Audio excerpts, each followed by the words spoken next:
Hi everyone, welcome to another episode of Outgrow's Marketer of the Month. I'm your host, Dr. Saksham Sharda. I'm the creative director at outgrow.co. And for this month, we're going to interview Alex Mackrill, who is the Chief Marketing Officer at Hype and Dexter. Thanks for joining us, Alex. Hi, Saksham. Great to be here. Thank you. So, Alex, we're going to start with a rapid fire round just to break the ice. You get 2 passes. In case you don't want to answer the question, you can just say pass. But try to keep your answers to one word or one sentence only, okay? Got it. All right, so the first one is, at what age do you want to retire? 55. How long does it take you to get ready in the mornings? 40 minutes. Most embarrassing moment of your life? I once tried to vault a bar outside a nightclub, and there was a queue of people watching me as I cracked my nuts on the bar. Wow. Favorite color? Blue. What time of day are you most inspired? Nighttime. How many hours of sleep can you survive on? 7. Fill in the blank. An upcoming marketing trend is blank. AI. The city in which the best kiss of your life happened. Blackpool. Pick one, Mark Zuckerberg or Jack Dorsey. Jack Dorsey. The biggest mistake of your career. Pass. How do you relax? Music.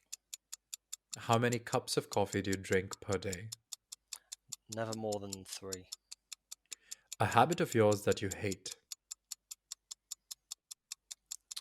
Pass. The most valuable skill you've learned in life. To value and elevate those around you. And the last one is your favorite Netflix show. Oh, Ozark. Okay. Oh, but that's the end of the rapid fire round. I think you just had 2 passes or something. So that was quite good. Now we can go on to the long form questions. And these you can answer with as much ease and time as you like. The Great. first one is, can you share some insights on how you have helped your clients with email marketing campaigns in the past? Oh gosh, yeah. So I've got quite a background in email marketing. In fact, one of my partners bills me as New Zealand's biggest spammer, which goes back to a company we worked at, which had one of the largest email marketing databases in the country, and we emailed them twice a day, and that came to 1.2 million emails a day, so over 8 million emails a week were sent out. When we started Hype and Dexter, we had a client who was a tourism operator, and they collected emails as part of the sign-up process when people embarked on the experience. They didn't do anything with it except for send one follow-up email with some photos from the experience, and they had accumulated over 100,000 emails from all around the world, all kinds of people over a number of years, and they wanted to do something with it.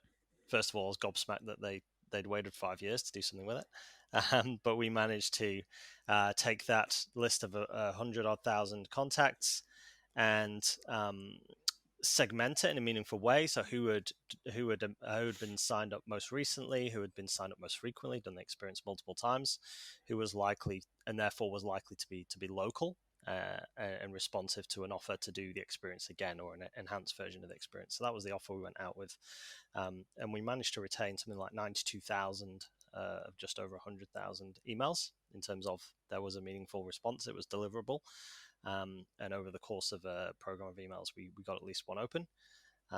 Side effect of that was we made over $500,000 in revenue just in trying to warm up that database. So that was quite a big win, because the brief was save as much of this database as you can. We saved a huge amount, over 90%, and we made them some money in the process. I mean, to what extent would you be happy or willing to let us use the phrase New Zealand's biggest spammer for marketing this episode? Because I think that would be a great way of getting an audience, I don't actually. mind. It's definitely tongue in cheek, and I think people Yeah. quickly realize that. That's great. So, marketer of the month for this month with New Zealand's biggest spammer. Is it biggest or greatest? What is the phrase that Biggest is the billing. biggest is the one? Okay. All right. So in your experience, what are some common mistake that businesses make with their content marketing or email marketing strategy? Oh, I love this question, and I see that the same two mistakes all the time, even after all these years of content marketing becoming quite a sort of mainstream marketing methodology. So, number one would be, as a business, writing about what's important to us. We care about this thing we're going to write about. We're really knowledgeable in this area. We can go really in depth. We can write about it really well. But it all counts for nothing if your customer doesn't care about it, or they're earlier in the journey than they would even be aware that they should be, digesting this kind of content.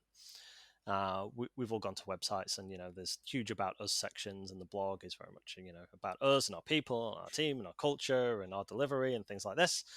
These are not answering the burning questions that are on your customer's mind, unless they're right at the end of the buying journey, like looking to decide whether to do business with you, which of course 99% of your target audience are not. They're somewhere earlier in that journey towards becoming your customer. So the second thing I would say is writing assuming that everyone is at that stage of the buyer's journey. And all your calls to action, you bring people to your site with your content, or you push ads out and you get them to your content. The call to action is almost always buy now, book a demo, start a free trial, talk to sales, these kinds of things. When, as I say, the journey that your customers on dictates that they're going through phases that we like to call awareness, consideration, decision. There's a call to action that is far more relevant based on where they probably are in that journey. If it's awareness, it might just be to digest more content, to digest content that helps move them to consideration stage, where it's okay, now I'm aware of the problem I'm trying to solve and what the options might be to solve it. Show me some options. Is it provider A, provider B, solution A, solution B? And if we can own that narrative and guide the customer through the journey, then we can own them at that point where they're ready to engage with talk to sales as a call to action. But yeah, we can't neglect what is most important in our customer's mind in our content. That should be absolutely paramount. If we can answer their questions, solve their problems, even if they're things that our product doesn't solve, but we have knowledge in, and we know our customers are trying to solve this problem along the way, that's what we should be aiming to do. So, to what extent is this marketing function going to be usurped by programs like ChatGPT or AI, where the questions can just be asked and the knowledge gotten immediately? Oh, that's a tough one. I guess there's a way to go before an AI can seek to imitate or infiltrate the IP that we who deem ourselves experts might have. So Hmm. I guess it comes back to one of those core tenets of Inbound. You should imbue your content with probably more intellectual property than you would normally be willing to give away for free. You should be a Hmm. little bit uncomfortable with the amount you give away. I mean, that's always been true, but even more so now. That is our unique human advantage, that we have intellectual property that eventually AIs, if we put enough of our IP out there on the internet and it's available for scraping and for AIs to learn from, they might get there. But right now, we still have that advantage. And so, what about businesses that are just starting out? How do you approach inbound marketing for such businesses? Yeah, well, Inbound really starts and is built on a foundation of understanding your customer, understanding their unique goals and challenges, and understanding the journey that they might go on towards purchasing your product or service. In practical terms, that means developing a buyer persona, buyer profile, and mapping their customer journey. This can be really hard if the business is truly just starting out and they don't have customers.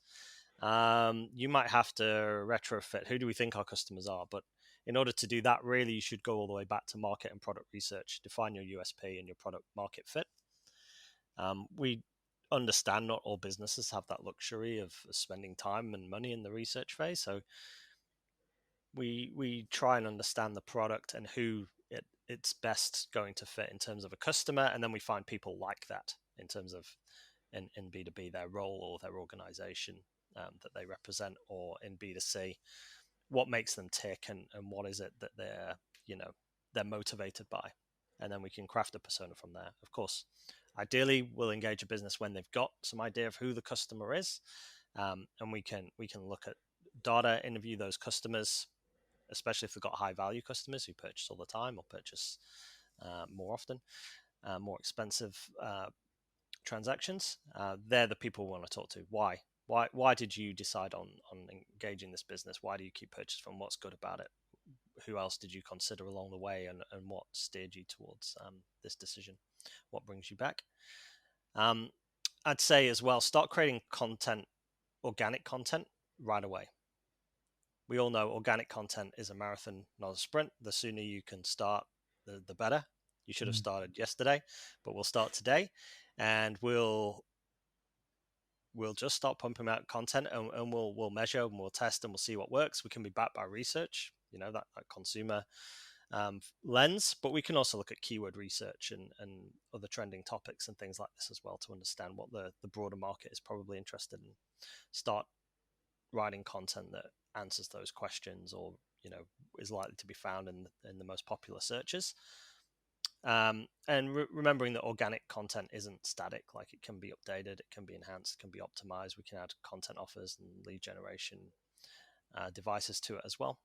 And I'd say the next thing to do would be create a really high value content offer. So in Inboun, we talk a lot about offers. That's not your typical retail or e-commerce offer, 10% off free shipping. It can be that if that's the business. But more often than not, it's a free template or free guide, free ebook, a quiz or calculator, something to interact with that gives us an excuse to say, hey, would you mind giving us your email? So create a really high value content offer to generate leads. And again, that core tenet, giving away a little more intellectual property than you probably feel totally comfortable with, is a great way to go. When we started Hype and Dexter, we basically gave away our entire marketing methodology in a course of 10 emails. And it was good because we're right at the start, so it helped us define and get it down on the page. This is how we're going to tackle inbound marketing for our clients. We put it all down in a series of emails. Each one was quite in depth, but linked off to blogs and templates. And we gave away all the same templates that we use when we're working with a client to develop their inbound strategy. The key thing is, you'd be crazy to try and take this on yourself. It's almost like, you should be blinded by the science of it. Like, kudos to you if you can pick that up, and all the information's there, all the resources there, but kudos to you if you can pick that up and run with it, because it's a lot of work. We hope that you'll realize in reading this how much work it actually is, and maybe it's easier to engage us. And there'll be a version of that in your business if you're just starting out, or if you're a highly established business. Doesn't matter. There'll be some intellectual property or something that you can give away that is meaningful and tangible, but ultimately brings the customer back to your door. So speaking of unique challenges, can you tell me about a time when a client came to you with a specific marketing challenge? How did you approach that problem, and what was the outcome? Yeah, it's a tough one. I can't think of a specific client or situation. I might just talk about my sort of approach to this scenario where it's a specific challenge to solve. So I think when you're presented with a specific challenge, the first thing to ask is why, and you might have to ask why 5 times to get to the root of the problem. Quite often, we haven't fully understood, we know the outcome we're trying to achieve, but we haven't understood the root of the problem or the underlying cause of the root of the problem. So we have to, as consultants, we have to dig pretty deep. And you can ask yourself this if you don't have the benefit of a consultant or an agency to engage. Regroup internally. What is it we're solving this for? What is the outcome? We first of all, we all agreed on the outcome that we want to reach. And then let's start peeling the onion. Let's start understanding the layers and the root causes of this problem.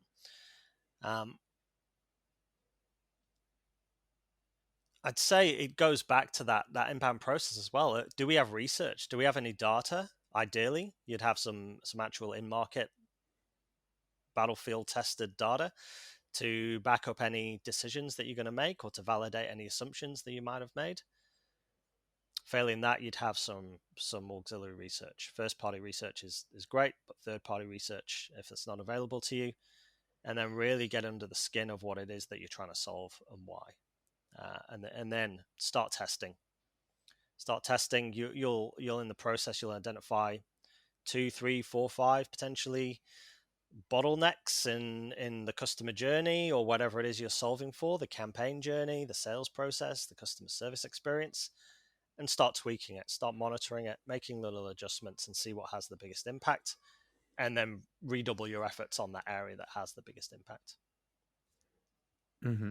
So could you give us an example of one inbound marketing campaign that you, or like a story about an inbound marketing campaign that was interesting for you? Yeah, I think the best inbound marketing campaigns are what I call evergreen. And I've engaged a lot of clients who they're pretty sold on the inbound approach, but what they're trying to achieve is quite sort of tactical or seasonal, and it's often not the right kind of campaign for inbound to be really effective. I think if you're thinking inbound, you should be thinking long term and you should be thinking evergreen. What's an evergreen topic? Something that is always relevant, not just something that's relevant right now, or at least something that's going to be relevant for now and for a few years into the future. Are we prepared to kind of set our stall out on a specific topic and really own it long term? And that's where I've seen the inbound methodology and even down to individual campaigns work best. So we work with Suzuki, which is of course great logo to have on our roster. Um, and we've developed a piece of content for them which has been in market for about 2 years. It's had a couple of visual refreshes, a lot of copy refreshes to keep it relevant. Um, and it keeps going. It keeps going. We've supplemented the creative that it points to the campaign. We've supplemented with other video content, other lead generation devices like quizzes and testimonial videos and case studies and things like this. And it just keeps going. So if you can try and identify when thinking about inbound marketing, because it's a big investment in terms of the amount of content and creative input it requires.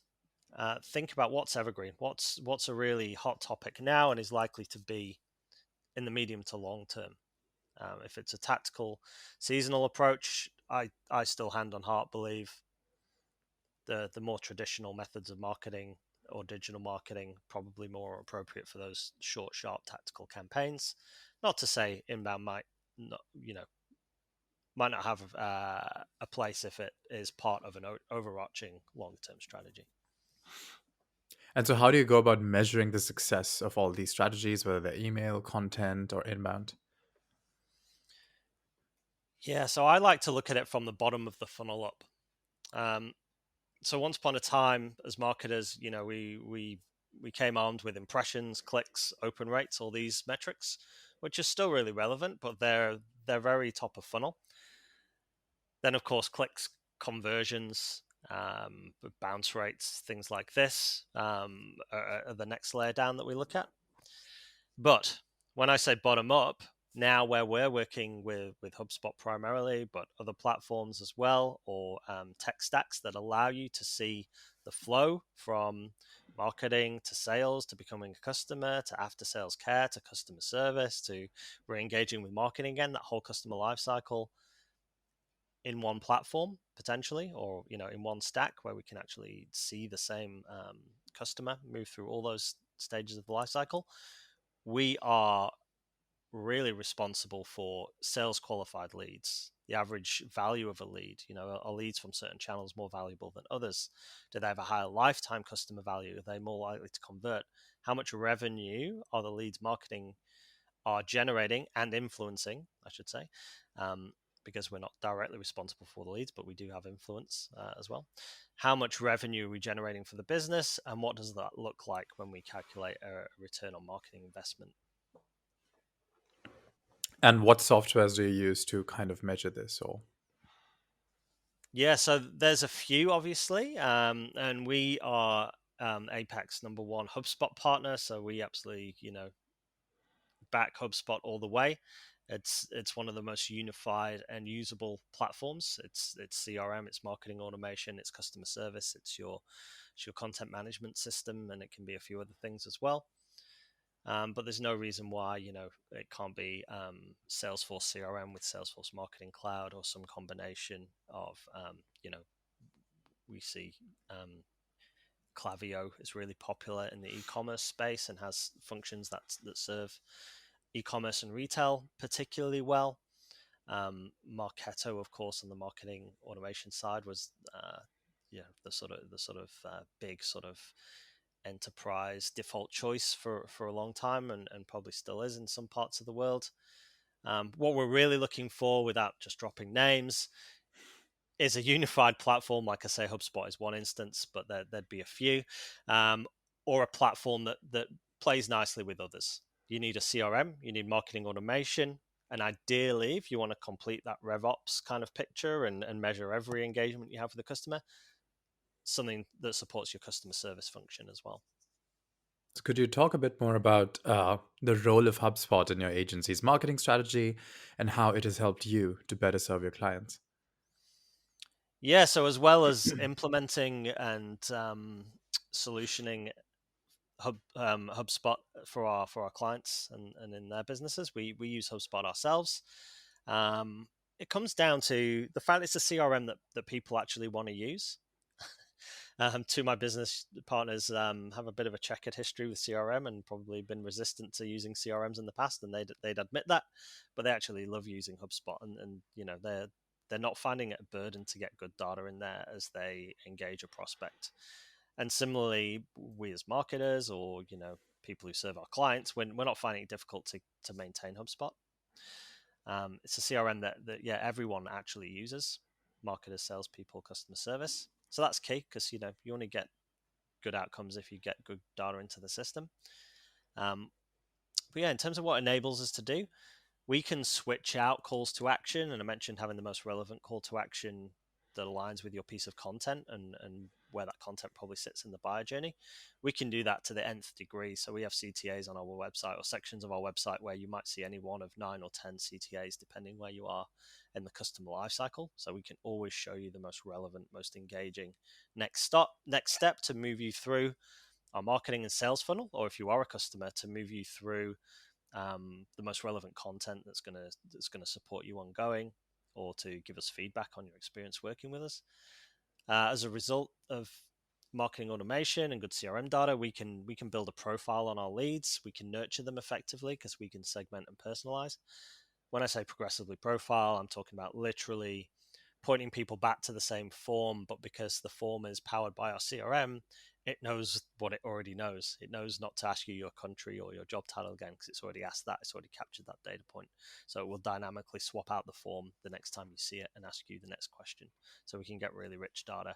And then we can build a lead scoring model around that. If we know Alex is from Dexter, they're headquartered in New Zealand and Sydney, they've got this much revenue, this many clients, he's a hot lead, his lead score is 50, whatever it might be, let's qualify him to have sales take a look and try and engage him in conversation. And ultimately, like I mentioned, with HubSpot and other platforms, or stacks that integrate really nicely, it means we can see almost every interaction across the customer lifecycle all in one place, and that allows us to actually attribute our marketing efforts, our sales efforts, our customer service effectiveness through every stage. Because you talked about AI earlier, how do your teams ensure that your agency stays up to date with the latest marketing techniques and trends in Mm. this era? Yeah, well, I mean, we do the obvious things like listen to podcasts and subscribe to newsletters and things like that. But we also we commit to a few things that mean we have to be on our toes. So I run the HubSpot user group in Auckland and in Sydney. And I do that in both cases with another agency.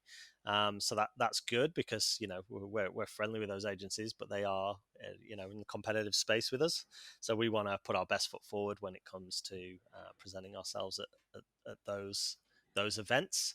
And when I say that, I mean being well informed on the topics. I've just come back from a HubSpot user group in Sydney where we're talking about the influence of AI in marketing, what's happening now, where we see it going. So that required me to engage on a deeper level with that particular topic.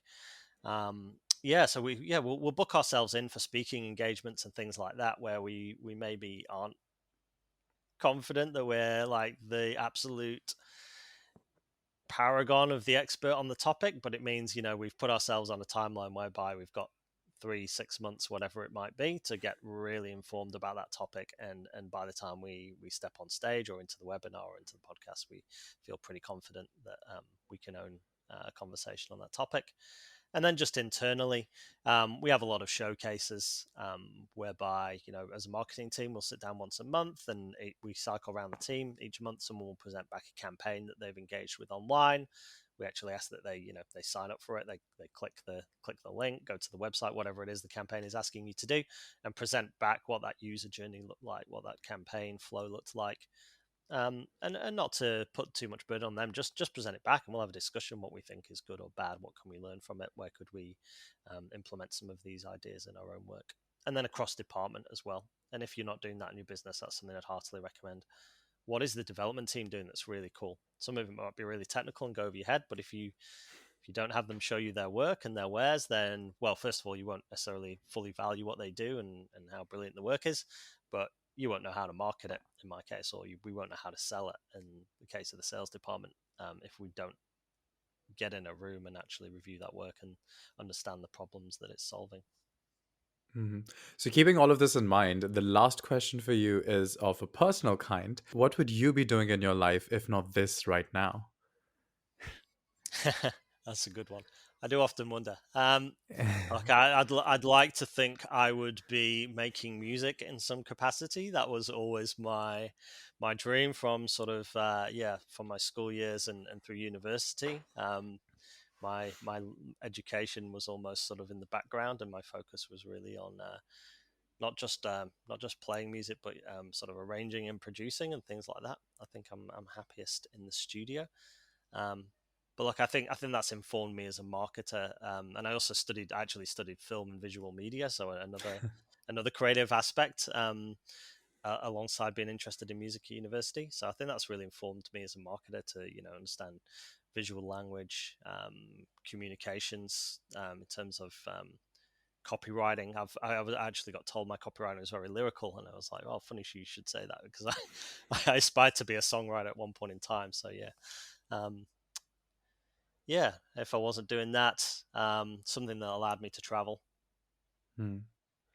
I was going to say, now that AI is also going to enter music, it's going to be easier to create music. And so it might be a career that can still be achieved. Even in filmmaking, it's laying ruin to filmmaking as well. So if you're struggling to write that third verse or that middle part of the song, just ask ChatGPT to fill in the gap for you. But also it can mix songs and create new music or adapt music from previous artists. So I feel we're going to have a whole new set of DJs in the world stage. Who knows? It's an interesting time. All right. Yeah. Well, that was the last question. Thanks, everyone, for joining us for this month's episode of Outgrow's Market of the Month. That was Alex Mackrill, who's the Chief Marketing Officer at Hype and Dexter. Thanks for joining us, Alex. Pleasure. Thanks for having me. Check out their website for more details, and we'll see you once again next month with another Marketer of the Month.